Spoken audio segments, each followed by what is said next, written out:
Açò va anar i era 7 cabritets que vivien en sa mare, la Cabreta, a una casa molt humil. Un matí, la mare els va dir: «Xiquets, me n'he d'anar al mercat a fer el recapte. Aixina que mentre jo no estiga, no vull que li obriu la porta a ningú». «Sí, mare», van dir els cabritets. «Sobretot, fills meus, pareu molt de compte en el llop del Front Popular Espanyol, que vos eixirà en el romanç de la unitat antifeixista per entrar a casa nostra i menjar-nos vius». «Sí, mare», van dir els cabritets.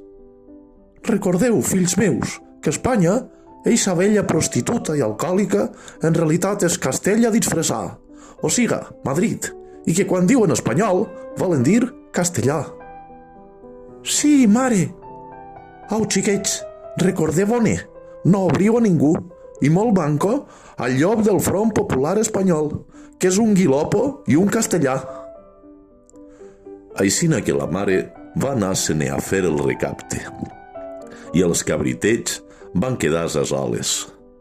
De volta a volum, algú va traquejar.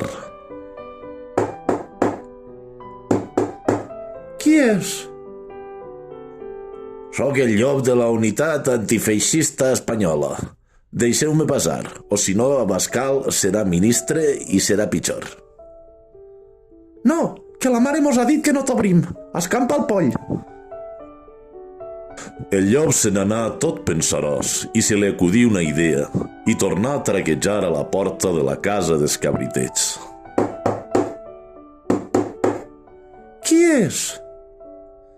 «Soc la vostra mare, la Cabreta. Obriu-me, que m'ha deixat esclaus». Els cabritets no sabien què fer.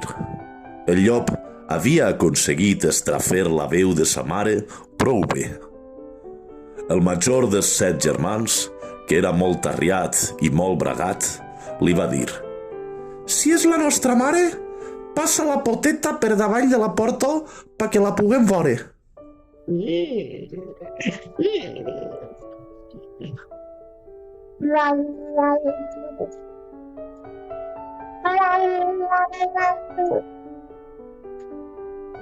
«Escampa el poll i no tornes! Espanyolaire!» Aixina que el llop del Front Nacional Espanyol se'n va anar molt trist.